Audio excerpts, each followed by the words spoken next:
Les agradezco muchísimo que estén acá, agradezco muchísimo a las autoridades de Fundación, doctor Pérez, muy agradecido siempre por la deferencia en invitarme, por considerar mi trabajo. Hace muchos años que viajo por el interior del país, acompañado por Fundación, convocado por Fundación. Me resulta muy grato, me siento parte de esta casa porque hace ya también muchos años que trabajo como prestador de OSDE en el área de los programas de salud mental y eso para mí es, además de un honor, es un placer porque puedo desarrollar mi trabajo, mi especialidad en una casa y en una organización a la que le interesa ese tema, ¿sí?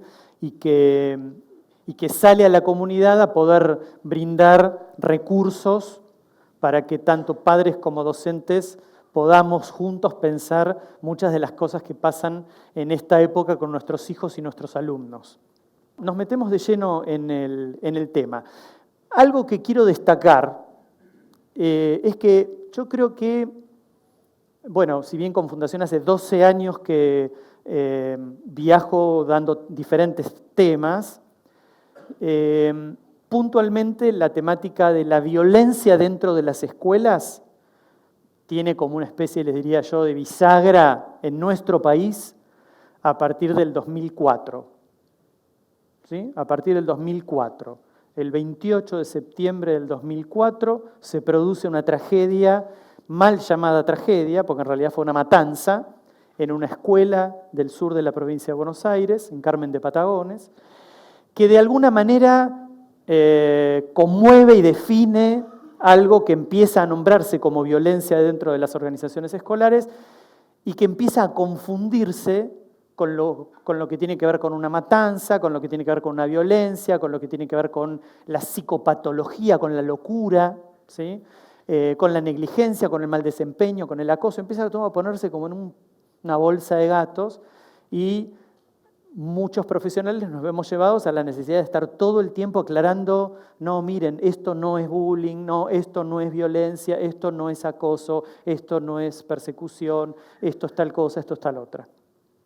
Porque ha habido una vulgarización del término y se ha utilizado para prácticamente cualquier cosa que pase dentro de la escuela, que genere un problema, se habla como en términos de bullying. Y además se ha difundido el término bullying para utilizarlo en cualquier lado. Entonces, en la jerga se dice no me hagas bullying, ¿no?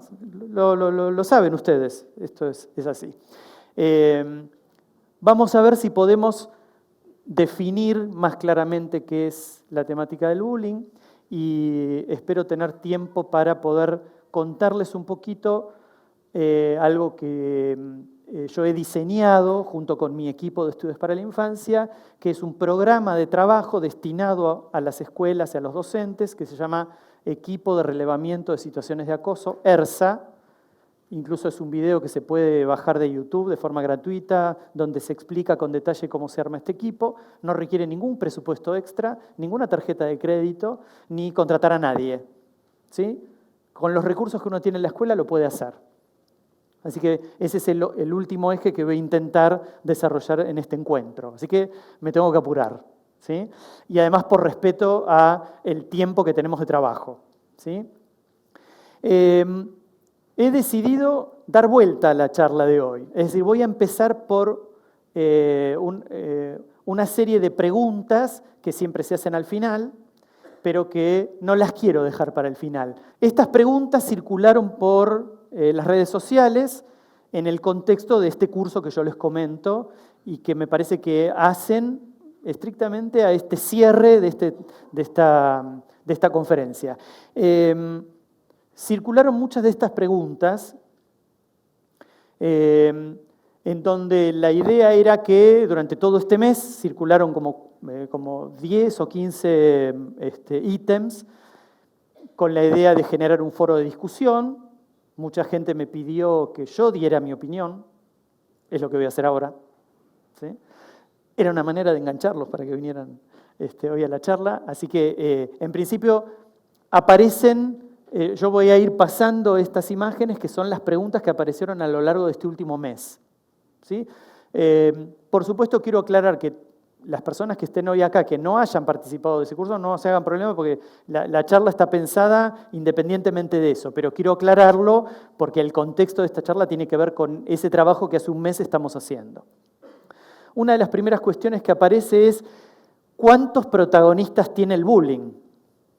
Porque hay infinidad de hipótesis, ¿sí? Entonces, las propuestas eran un matón, una víctima, un matón, una víctima, un colaborador y un testigo, matón, víctima, colaborador, testigo y entorno facilitador. Y yo les diría que ganó esta opción, ¿sí? Matón, víctima, colaborador y testigo, ¿sí? Pero mucha gente me interrogó, me preguntaban, ¿por qué? Porque en realidad la que tendría que haber ganado, digo, en términos de la opción que más se utilizaba, tendría que haber sido esta. Porque no hay posibilidades que una situación de violencia, de maltrato y conflicto se desarrolle si no hay un contexto que lo posibilita. Pero el contexto no es el protagonista. El contexto es el medio en el que se desarrolla. Entonces yo prefiero no incluirlo como protagonista, porque si yo lo incluyo como protagonista, le quito la cualidad de análisis que va a requerir, ¿sí? Entonces, vamos a circunscribir a los protagonistas del bullying. Voy a explicar todo, pero estoy contestando estas preguntas. A matón, víctima, colaborador y testigo. Después vamos a ver en detalle cada uno, ¿sí? Ahora voy a hacer un paneo rápido por las preguntas que aparecieron y explicar por qué una sí y otra no. ¿Está? ¿Por qué algunas escuelas niegan el bullying? Negarlo quiere decir que cuando un docente recibe la queja de un alumno de fulanito me está molestando, el docente puede en algunos casos dar una solución de compromiso, bueno, contestarle tal cosa, o bueno, después hablamos, pero ¿por qué? ¿Qué hiciste o qué no hiciste? Pero en un porcentaje muy alto, alarmantemente alto, poco docente se involucra en ese pequeño comentario que un niño o un joven hace rápido, porque la gran mayoría de los acosados por el bullying no lo hacen.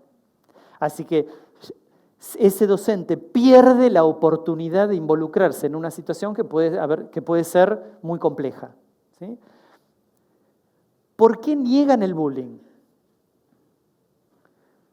La negación de una problemática de esta magnitud tiene que ver con varios factores. Es imposible decir que es solo por una razón. Vamos a nombrar algunos hoy y en todo caso lo intercambiamos. Pero básicamente, yo lo niego porque si lo acepto me tengo que ocupar de eso.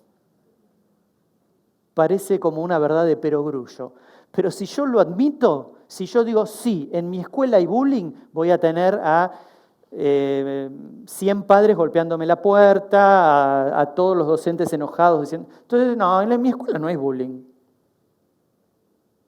Y esto pasa en todas las clases sociales, culturales, económicas, escuelas de gestión privada, de gestión pública, escuelas parroquiales.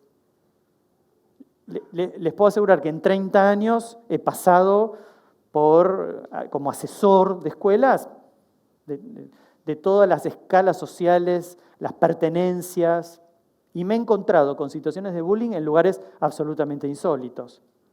Y a medida que fue pasando el tiempo, si bien en alguna época el bullying, que ahora lo vamos a definir también para que todos sepamos de qué queremos decir cuando decimos bullying, se circunscribía a lo mejor a una determinada clase social o a un determinado grupo etario, y ahora, ¿sí? Es como cuando a veces me invitan a hablar sobre consumo de sustancias psicoactivas, drogas. Y yo antes hablaba solamente en el secundario. Después empecé a hablar en los últimos años de la escuela primaria. Y en los últimos años estoy hablando en el nivel inicial. Entonces, bueno, está bien, pero ¿en qué escuela? En todas. En todas. Ojalá me llamaran de todas, pero digo, de todas las, ¿no? En jardines. Jardín de infantes, nivel inicial. No, pero eso es una locura, no. No es una locura. Rápido. ¿Por qué algunos niños o jóvenes no pueden evitar someterse al bullying? Esta es una pregunta políticamente incorrecta. Cada vez que yo hago esta pregunta, hago este comentario, siempre tengo detractores. Yo no puedo preguntar esto. No puedo preguntarlo, porque ¿cómo alguien no puede evitar someterse? Bueno, en mi consulta de hace 30 años, tengo muchos pacientes que la consulta es ¿por qué no pueden dejar de someterse o por qué no pueden dejar de agredir? ¿Por qué no pueden evitar estar en esa posición? Y yo los invito a que podamos pensar, ¿por qué alguien no puede evitar someterse? ¿Por qué te sometes? A veces le pregunto a mis pacientes, no importa la edad, ¿dónde está escrito que vos tenés que aceptar que te maltraten, te insulten, te persigan?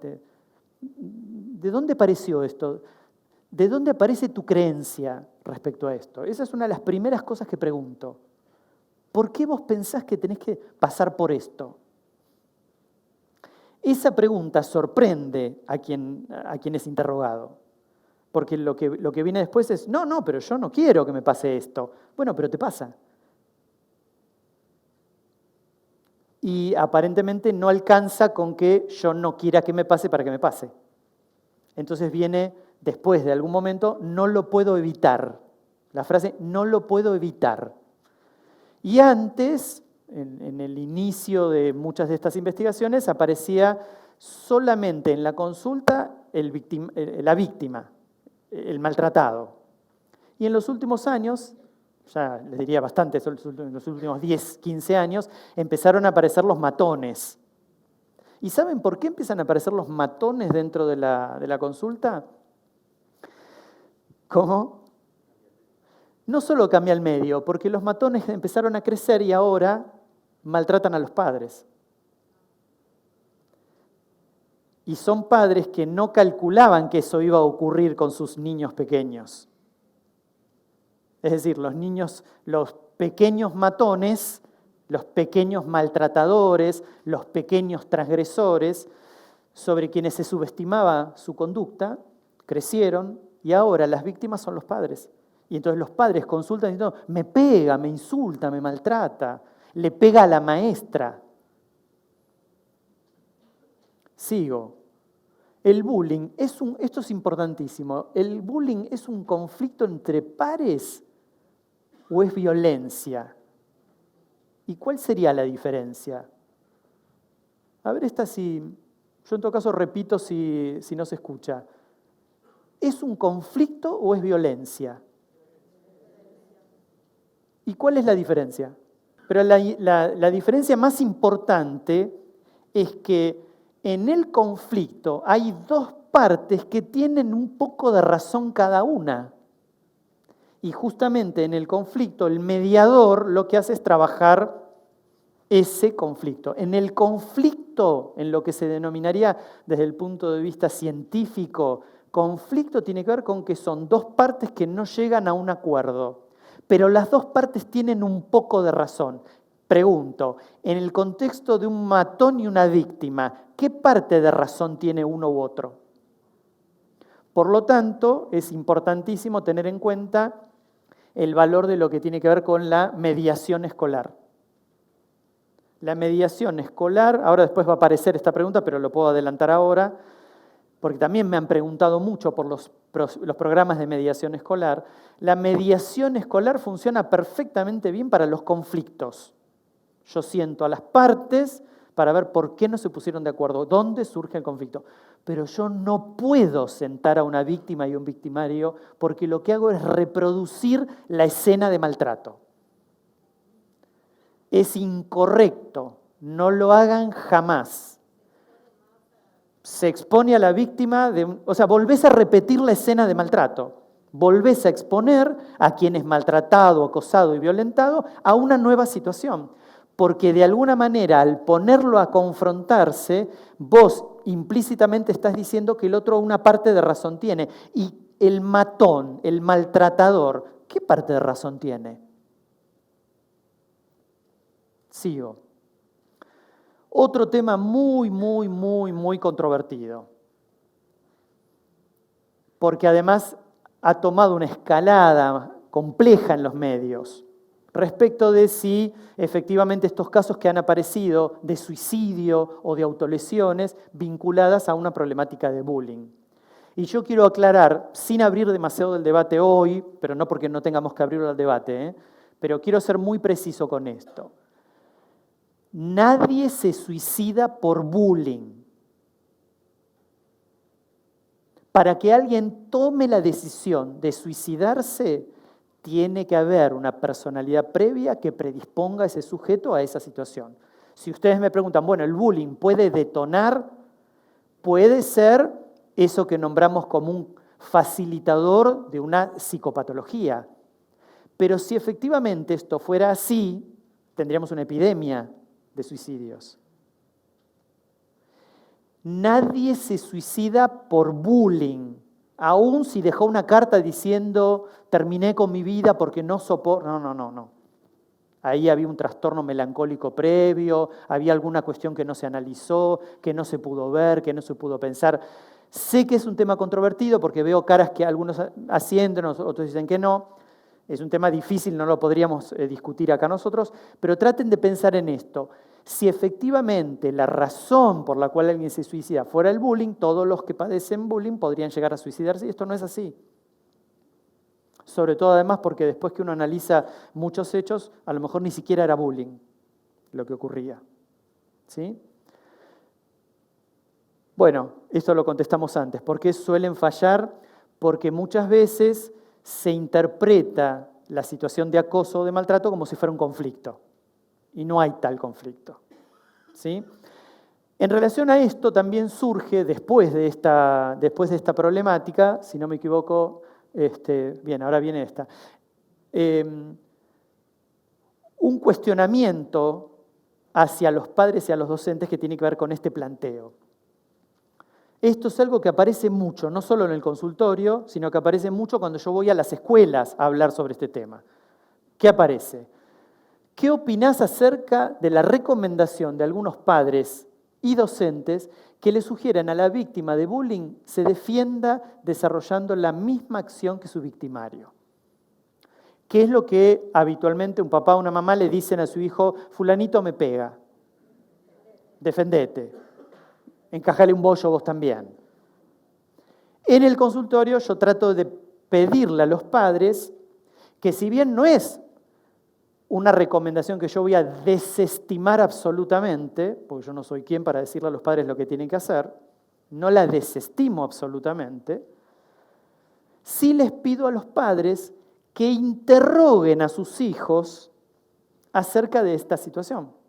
En lugar de... Después vemos si le decís que se la devuelva. Primero preguntale acerca de la posición que tiene frente a lo que le ocurre. ¿Por qué le parece que lo agreden? ¿Por qué le parece que él tiene que soportar que lo agredan? ¿Qué otros recursos utilizó para poder defenderse? Y llega un momento en que lo que le pasa a los padres y a los docentes es que se agotaron todos los recursos. El pibe hizo todo lo que vos le dijiste. Le dijo a la maestra, le habló al nene. Yo tengo un pacientito de 5 años que es muy locuaz y habla parece un pibe más grande, ¿no? Y te explica, ¿no? Papás muy intelectuales en donde el nene incorporó una cosa, un léxico y un modo de hablar. Y entonces él le explica, ¿no? Y él me dice a mí, no, pero yo le explico a mis compañeros que no deben desarrollar este tipo de acciones, y reproduce los mismos términos. Entonces yo le digo, bueno, pero vos hablándoles así, te vas a ganar un bollo, le digo. Y trato de explicarle a los padres que, a ver, no es que el nene tiene la culpa porque hable de esa manera, pero a ver, si este nene se presenta de esta manera ante el contexto, ahí hay algo que yo tengo que ayudar a ese nene a que corrija y a que piense. Necesito que el nene piense lo que le pasa. Porque por más que yo le diga, encajale un bollo, defendete, empujalo, ¿no? Este mismo nene me decía, y no, porque viene Seba o Joaco y me tira contra los almohadones, ¿no? Preescolar. Me empuja contra los almohadones. Y después de eso, ¿qué pasa? Le digo yo. Y yo me levanto y otra vez me empuja. ¿Y después qué pasa? Y yo me levanto y otra vez me empuja. Pero yo digo, entonces le pregunto al nene, ¿pero quién te empuja? Joaco. ¿Pero ¿y cuántos años tiene Joaco? Igual que yo, se ríe, ¿no? Igual que yo, estamos en el preescolar. Y es muy grandote, es muy alto, muy fuerte. No, es así, me hace como si él fuera gigante. No, es así, me llega por acá. ¿Y cómo puede ser que él, que es más chiquito que vos, que tiene menos fuerza, te tire todo el tiempo a los almohadones?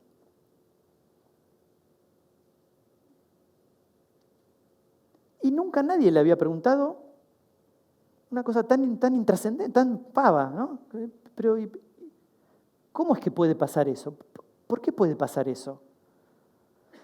Entonces, claro, él me dice, sí, mi papá ya me explicó que tengo que agarrarlo y que lo tengo que agarrar así de acá, que le falte un poquito la respiración, dice, y que después que le falte un poquito la respiración nunca más me va a empujar. Digo, bueno, está bien, bueno, antes de matarlo, le digo yo, vamos a tratar de resolver el problema, no lo mates todavía, porque yo a ese nene no lo voy a poder cambiar, pero sí lo que vamos a poder hacer es que vos trates de pensar por qué alguien puede siempre empujarte y tirarte arriba de los almohadones. Tenés razón, me dice, nunca me lo había preguntado, 5 años.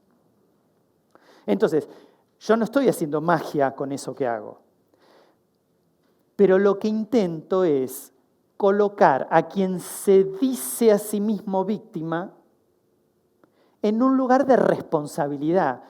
Pero quiero aclararlo, porque si no después vienen y me cortan, se me tiran a la yugular, ¿no? Como, pero ¿cómo vas a decir que la víctima es responsable de lo que le pasa? Yo no estoy diciendo que a la víctima le encanta que le peguen y se pone para que le peguen. No estoy haciendo ese comentario. Lo que estoy hablando de la responsabilidad que tiene la posición en la que está. Responsabilidad quiere decir hacerse cargo de lo que piensa, de lo que siente, del modo de actuar, de las respuestas que genera en el entorno, de lo que genera él mismo en el entorno. Por ejemplo, otro nene, con un grado de intolerancia e incapacidad para la frustración tremendo, tremendo. No hay manera que logre que se quede sentado en la silla del escritorio, del consultorio, siempre está caminando, dando vueltas. ¿Por qué no te sentás? Le digo yo, ¿no? Así podemos trabajar. Y yo, pues si vos te vas para allá, yo no te veo. Yo a propósito no giro.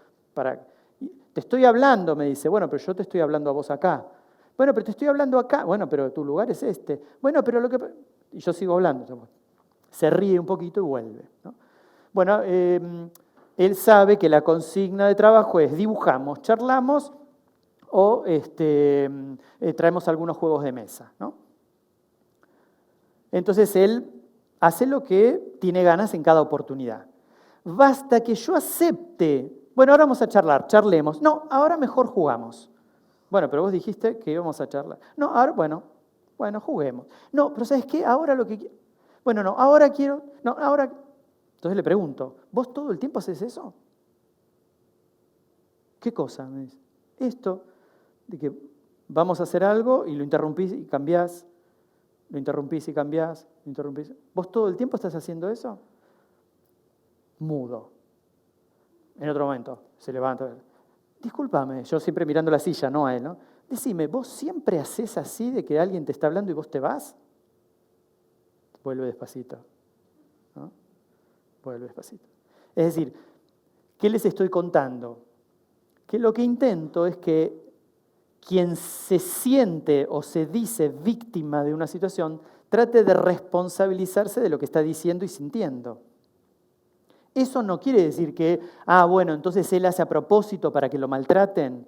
No, él no hace algo a propósito, pero él convive con otros.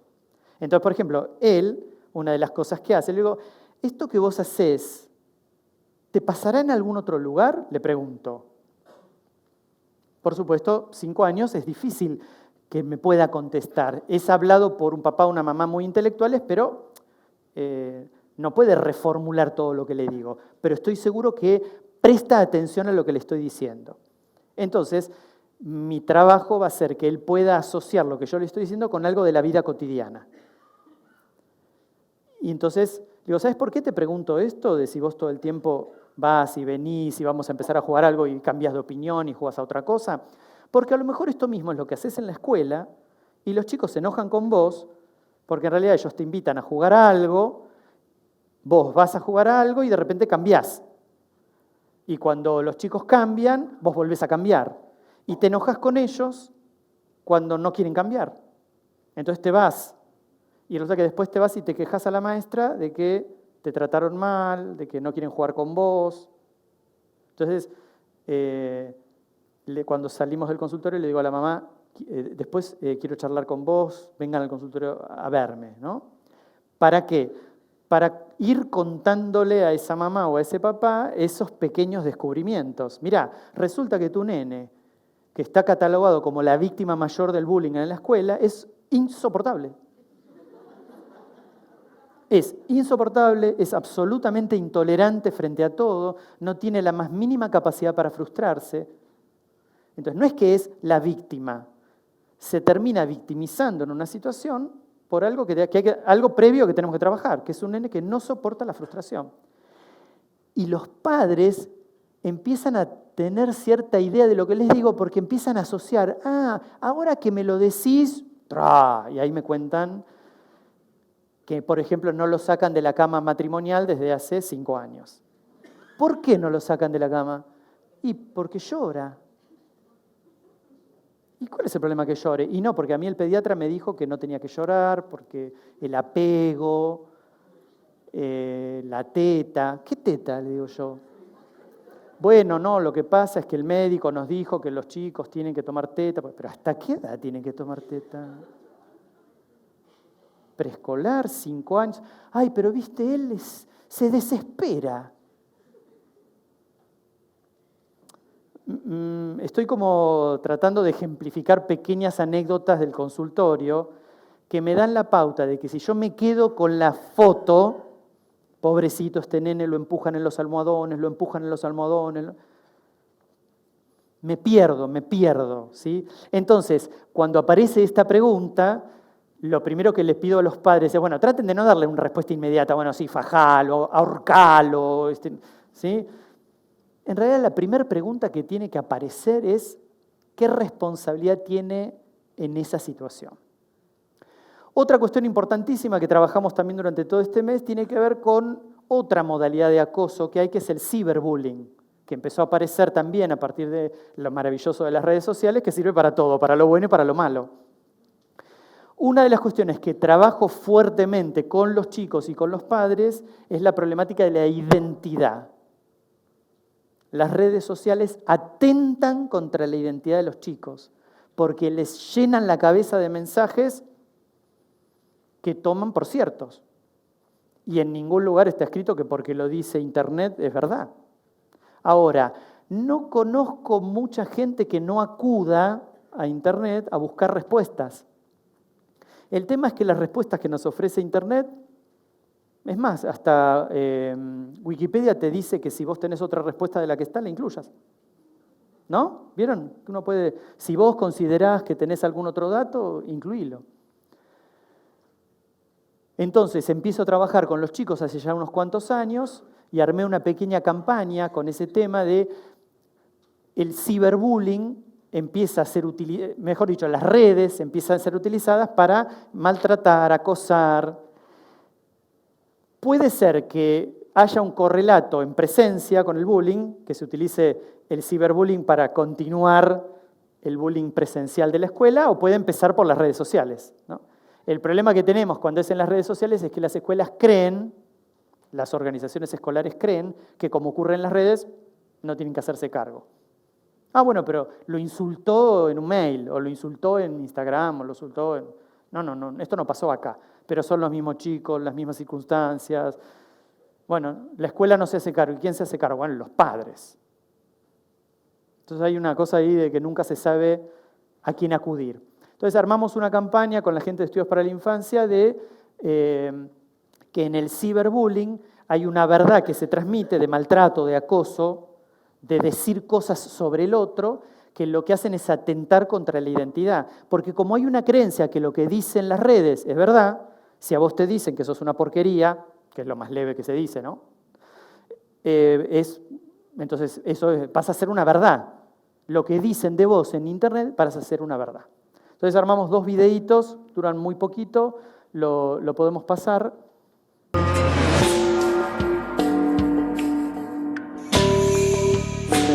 Para ampliar.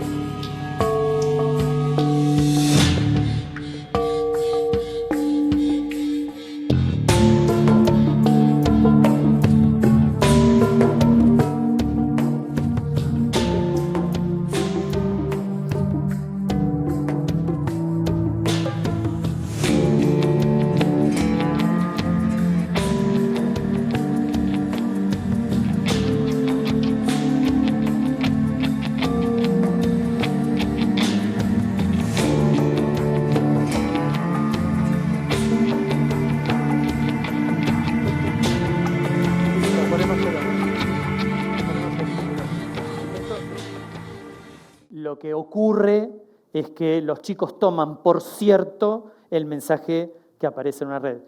El ciberbullying ha tomado una dimensión descabellada, pero el valor más importante tiene que ver con que Internet se interpreta, el mensaje de las redes sociales se interpreta como una verdad, que lo que se dice es así, ¿sí? Y ahora hicimos otro también.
Lo que ocurre muchas veces es que esto está directamente relacionado con una de las preguntas que hicimos, que es ¿por qué la escuela niega el bullying? Entonces muchos chicos se acercan diciendo, yo le dije a la seño. Ese es un problema. Hay poca conciencia de la dimensión que tiene esto que se llama violencia institucional. El bullying es parte de una violencia institucional.